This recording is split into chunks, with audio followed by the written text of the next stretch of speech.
கூட்டத்தில் இந்த விடயம் ஆராயப்பட்டு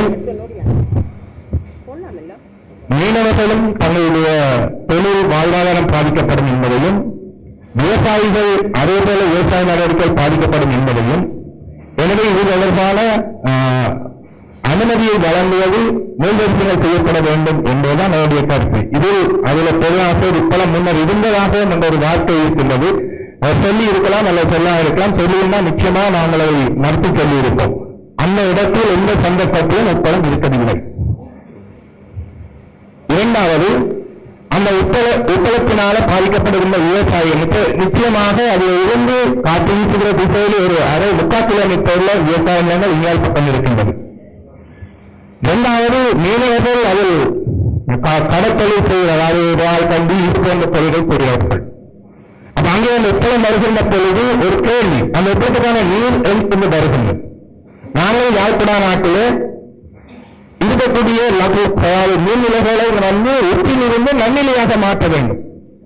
ஆனா இந்த திட்டம் கடலில் இருந்து உப்பு நீரை நன்னிலைக்கு நல்ல திட்டத்தை கொண்டு வருவதாக ஒரு திட்டம் இருக்கின்றது.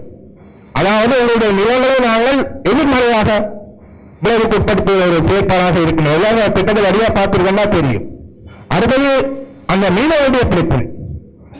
நீங்க போய் பார்த்தீங்கன்னா பக்கத்தில் கண்டி கட்டி இருக்கிறார், கண்டி கட்டி இருக்கு. இது போடுறாங்க மாறியன்னா அந்த கண்டி என்ன முடியாத தண்ணி வரும். அப்ப நாங்கள் அதை அணைய கட்டி அதை நல்ல நீர்நிலையா மாற்றுவ வழியே கிட்டத்தட்ட அவங்க 2 கிலோமீட்டருக்கு இருக்கிற கடல்ல இருக்கும் தண்ணியை கொண்டு வரவா? நான் அந்த இதை கேட்டேன். இது வந்து நீங்க தண்ணி ஒன்றா போறீங்க ஒன்று, நீங்க அதை கலப்பில் இருந்து எடுக்க போறோம். கலப்பில் எடுத்து அவங்க தொழிலாளியை பாதிப்பாங்க. இதுல போட்டால் அங்க தண்ணீர் பாய்ச்சலாம் இருக்கும், தடப்படும். கட்டாயம் அவர்களுடைய தொழில் பாதிக்கப்படும். ஒரு ஆட்களுக்கு அல்ல, அதற்கு எதிர்ப்புறத்தான் இருக்கின்றது. கச்சா ஓட்டு அங்கே செப்பனி வரையும் அதற்கு எதிர்ப்புகிறார்கள். அதனால பார்க்க வேண்டும். சரி, அங்கே அந்த பெரிய கடல்ல கேள்வி கடல்ல இருந்து கிட்ட 2 கிலோமீட்டர் தண்ணி கொண்டு வரோம்னா நல்ல நிலத்துக்கு தண்ணியை கொண்டு வைப்போம், உப்பு தண்ணியை கொண்டு வைப்போம். இங்கெல்லாம் நாங்கள் கட்டிக்கலாம் இருக்கோம்.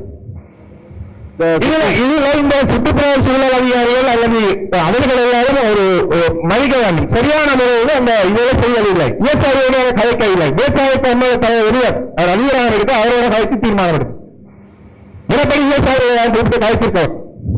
நீங்க அவர்களை கூப்பிட்டு காய்ச்சிருக்கோம். உண்மையான அதிகாரிகள் பெருசை கொடுப்போம்னு சொன்னா அவர்களை தெளிவுபடுத்தியிருக்கோம். இதனால அவர்களுக்கு இந்த பாதிப்பு வராது என்பதை தெளிவுபடுத்தி அவர்களை திருப்திப்படுத்தி இருக்கிறோம். தண்டையோட கூப்பிட்டு காய்ச்சி காய்ச்சினாங்க. எந்த ஒரு மீனவர்களும் அவர்களை கொடுக்கவில்லை. எங்க யாரும் கொடுத்தோம்னா சொல்லணும். இந்த சுற்றுச்சூழல் அதிகாரத்தை எங்க அந்தம்மா